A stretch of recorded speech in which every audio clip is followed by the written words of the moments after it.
Chers auditeurs de HitFM, bonjour. Donc nous sommes le mardi 12 février 2019. Nous avons ce matin, une invitée, une étudiante de notre université de la Polynésie française. Donc elle est parmi nous aujourd'hui pour nous parler d'un programme, d'un événement qui va se passer dans cette semaine. Bonjour, est-ce que tu peux te présenter? Alors, je m'appelle Tepao Temanoata. Je suis étudiante en 3e année à l'université et ma place au sein du comité organisateur justement de la journée polynésienne est chargée de trésorerie. D'accord. Alors Temanoata, est-ce que tu peux nous parler plus en détail sur cet événement qui va se passer ce vendredi? Alors, il faut savoir que justement c'est ouvert à tous et que c'est la 10e édition. Et on souhaite que beaucoup de monde vienne et tout.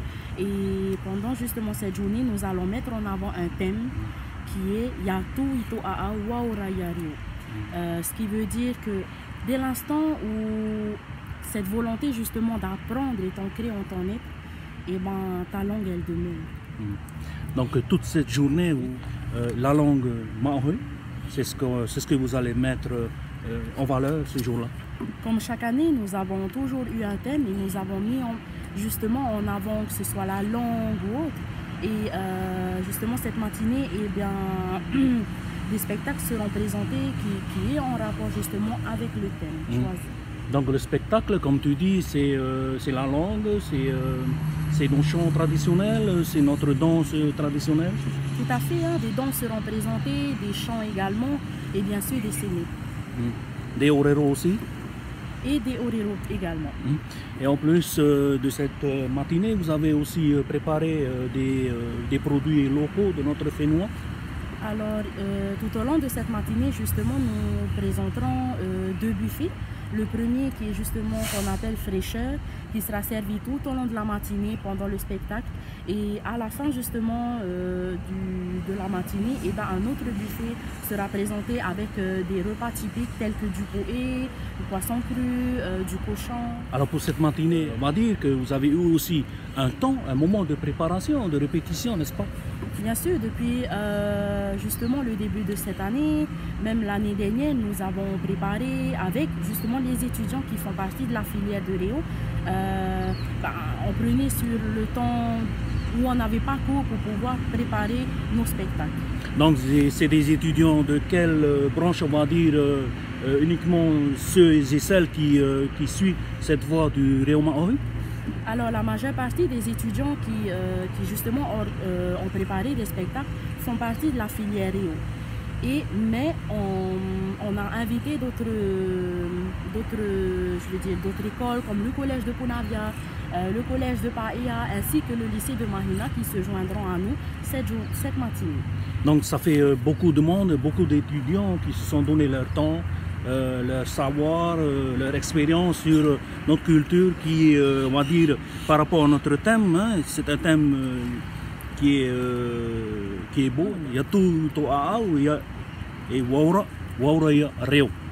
Tout à fait. En fait, c'est justement parce que le thème est fort cette année, comme toutes les autres années, bien sûr, justement que beaucoup d'étudiants se sont mobilisés justement pour mettre en avant le thème. Temanoata, dans notre vie, ici chez nous en Polynésie française, est-ce que nous ne sommes pas sur cette voie de perdition de notre langue maternelle? Alors personnellement, je trouve que si l'on fait rien, c'est-à-dire que si l'on n'essaye pas de transmettre notre langue, qui est toutes les langues qui font partie du Réo Maori, justement, elle va se perdre. Mais on espère justement dans les jours à venir, dans les années à venir, qu'elle ne se perde pas et que nous, en tant que parents, on puisse transmettre nos langues, nos Réo Maori à nos enfants, etc. Donc on va dire ça va commencer déjà par les parents dans un foyer, ensuite dans les écoles. Tout à fait. Je dis que l'apprentissage en tout lieu des Réo Maori, des langues, elle se fait d'abord dans une famille avec les parents. Donc vous avez cité tout à l'heure, donc c'est pas de maintenant, ça fait quelques années maintenant, vous avez mis cet événement en place. Quel bilan as-tu retenu pour cette journée, on va dire?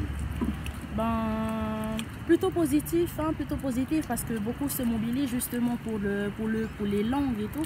Et je trouve que en ce moment à l'université, les inscriptions justement en Réo Maui, elles sont constantes. Il y a une importante demande. Oui. Forte demande. Oui, quand même. D'accord. Alors, quel message alors voudrais-tu apporter à cette jeunesse, surtout à cette jeunesse? Je voudrais déjà leur dire, venez voir nos spectacles à l'université et bien sûr, ne délaissez pas nos langues, ne délaissez pas le Réo Maui et tout. C'est vraiment quelque chose d'important et je trouve que c'est beau. Est-ce que tu peux nous rappeler alors le jour, la date et l'heure de cette journée? Alors, cette journée polynésienne, justement, elle aura lieu ce vendredi 15 février de 7h30 à midi.